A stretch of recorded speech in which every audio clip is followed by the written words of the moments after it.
নাম্বারে পাপ কাজ করতে করতে যখন সীমা লঙ্ঘন হয়ে যায় আল্লাহর তখন মনটা খারাপ হয়ে যায়। আল্লাহ কয় বান্দারে এত সুন্দর করে তোরে বানাইলাম, ফেরেশতারা বাধা দিয়েছিল মানি নাই।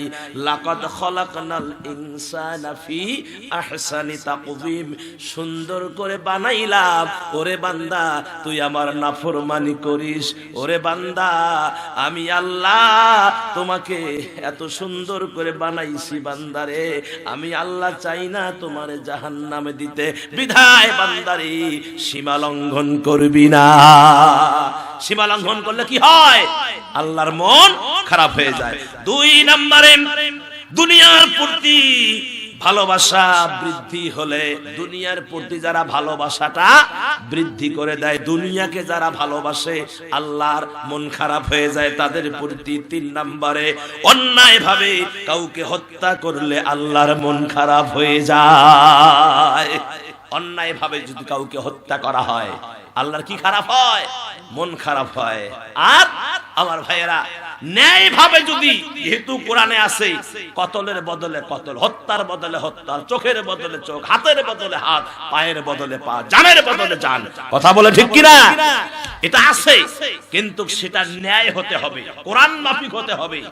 কোরআনের বাইরে নিজের মন গড়া ক্ষমতা দিয়ে কাউকে যদি হত্যা করা হয়, ফাঁসির কাস্টে ঝোলানো হয়, আল্লাহর মন খারাপ হয়। কথা কোন ঠিক কিনা? আর জোরে কোন ঠিক কিনা? আমার ভাইয়েরা 4 নম্বরে মুমিনরা বিধর্মীর কার্যকলাপ যখন করে, এই যে যেমন দেখেন বিশ্বকাপ হয়ে গেল কয়েকদিন আগে, ক্রিকেট বিশ্বকাপ, এর আগে ফুটবল বিশ্বকাপ হইছে, প্লেয়ার গুলার গায়ে দেখবেন ট্যাটু লাগা, কথা কন, দাড়ির কোনো সাইজ নাই, চুলের কোনো ভাইল নাই, কথা কন। ওদেরকে অনুসরণ করে আমাদের বাংলাদেশে কিছু লোক আছে, কিছু ছেলে পেলে আছে, তারাও কি করে? ট্যাটু আঁকে, তারাও মোষ নাই, তারাও মুখের সাইজ, মাথার চুলের সাইজ। এই যে নেইমারে এই পাশে 2টা দাগ দিছিল, এই পাশে না, কোন পাশে চিপের উপরে দেখি অনেক ছেলে দেখি এভাবে বেকা করে 2টা দাগ, কথা কন। এটা হলো নেইমার কাটনি, কথা কন। মুসলমান কখনো ইহুদিদেরকে অনুসরণ করতে পারে না। অনেক যুবক আছে নতুন প্যান্ট, জিন্সের প্যান্ট, হাঁটুত ছিঁড়ে, এটা চরুত ছিঁড়ে, মিছা কথা কইলাম, এই কথা কন, হাঁটুত ছিঁড়ে চরুত ছিঁড়ে। তাহলে এটা আমি দেখতেছি 1 সাল থেকে এই সিস্টেম, 22 সালে আসি দেখি আরো 3-4 জায়গা ছিঁড়ে, এটা 23 সাল গেল, 24 সালে দেখবেন পাছা ছিঁড়ে, কথাটা কইলাম দেখেন কেন, 24 সালে কি ছিঁড়ে? পাছা ছিঁড়ে।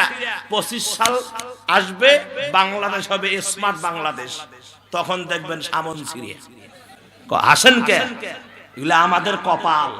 জহরাল ফাসাদু ফিল বাররি ওয়াল বাহরি বিমা কাসাবাত আইদিন নাস, যা ঘটছে দলে স্থলে এগুলো আমাদের 2 হাতের কামাই। আমার ভাইয়েরা অস্বীকার করতে পারবেন না, অস্বীকার করতে পারবেন না। খাল কেটে কুমির এনেছেন, দুধ কলা দিয়ে সাপ পুষেছেন, সাপ আপনাকে চান্স পাইলেই সবল মারবে, কথা বলেন। বিদায় আমার ভাইয়েরা,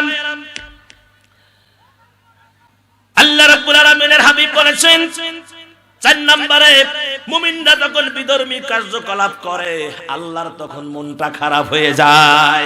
5 নম্বরে আমার ভাইয়ের অপকর্মের ফলে যারা অপকর্ম করে আল্লাহর মন খারাপ হয়ে যায়। 6 নম্বরে অন্যায় কাজে বাধা না করলে, যারা অন্যায় করে বাধা দেওয়া লাগবে, যদি বাধা না দেয় তাহলে আল্লাহর মন খারাপ হয়ে যায়। মানে যে অন্যায় করে সে যেমন দোষী, অন্যায় সহ্যকারীও একই দোষী। অন্যায়ের প্রতিবাদ করতে হবে, না করলে আল্লাহর কি হয়? মন খারাপ। আর 7 নম্বরে ধনীরা কৃপণ হলে, ধনীরা কি হলে? কৃপণ হলে আল্লাহর মন খারাপ হয়ে যায়। এই হলো 7টা হিসাব, 7টা কাজ করলে আল্লাহর মন খারাপ হয়ে যায়। আমার ভাইয়েরা, আল্লাহ যেন 7টা কাজ থেকে আমাদেরকে বিরত রাখেন। যে কাজ করলে আল্লাহ খুশি হয় সেই কাজ বেশি বেশি বেশি পরিমাণে করার তৌফিক দান করেন। সকলে বলি আমিন।